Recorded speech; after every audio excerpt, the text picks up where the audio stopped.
Ano ba ang Beer Inn? Saan ito matatagpuan? Sino ang nagmamay-ari nito?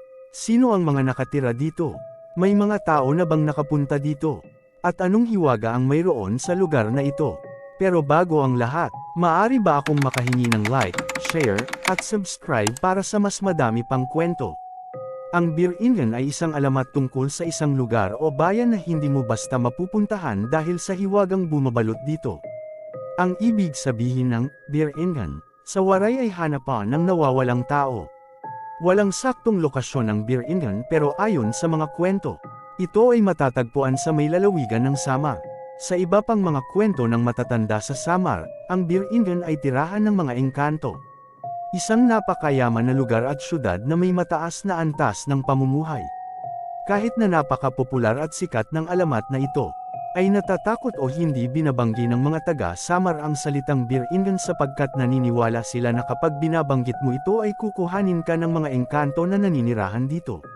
Nahahati ang uri ng mga nilalang sa Beer Inn sa mabuti at masama.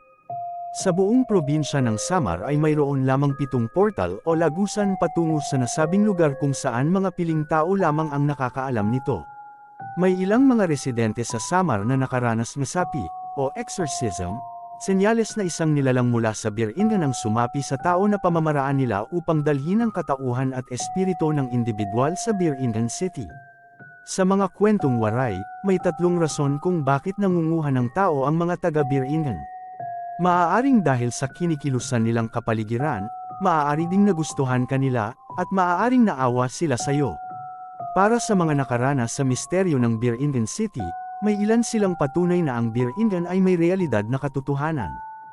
Sa katunayan, maraming delivery ng mga furnitures, appliances, sasakyan, at iba pang mga kagamitan mula Cebu at Maynila ang orders na naka-address mismo sa Beer Inn City. Ang isang nakakapagtaka, bayad ang lahat ng ito. Meron din sa mga bahay-bahay sa Samar ay nakakatanggap ng isang misteryosong sulat na naglalaman ng pamamaalam na ang ibig sabihin ay ang biktima na makakabasa ng sulat at tuluyan ng mapapapunta sa lugar ng Beer Inn. At sinasabi nila na ang Beer Inn ay pinamumunuan ng isang diwata na si Carolina. Siya ay may maganda at maamong mukha. Siya ay nag-anyong tao upang manghikayat ng mga tao upang sumama at manirahan kasama niya sa Beer Inn. Ayon pa sa mga ilang kwento, si Carolina ay nag-anyong tao upang pumasok sa mga eskwelahan sa Maynila pero hindi para mag-aral, kundi magsama ng mga nagiging kaklase niya sa Beer Inn. Sa tuwing magkakaroon ng bakasyon sa kanilang paaralan ay nililinlang nito ang kanyang biktima sa papamagitan ng pag-aniaya na kung gusto ba ng mga ito sumama sa kanilang lugar dahil maganda dito at minsan pa ay sinasabing may gaganaping okasaykan dito na talaga namang napakasaya. At ang mga magkakamaling sumama sa kanya ay hindi na muling makakabalik pa. Ayon din sa mga kwento, ikaw ay hahainan sa Beer Inn ng puti at itim na kanin. Kapag pinili mong kainin ay ang puti, ikaw ay papayagang makabalik pa sa ating mundo. Kapag ang itim na kanin naman ang iyong napili ay hindi ka na daw makakabalik pa. Ngunit sa dinami-dami ng mga taong gustong makapasok o mahanap ang Beer Inn, hindi nila ito matagpuan sapagkat hindi ka makakarating dito kung hindi ka inanyayahan o dinala mismo ditong mga engkanto. Ang kwento ng Beer Inn ay ilan lamang sa mga kwento ng kababalaghan na puno ng misteryo.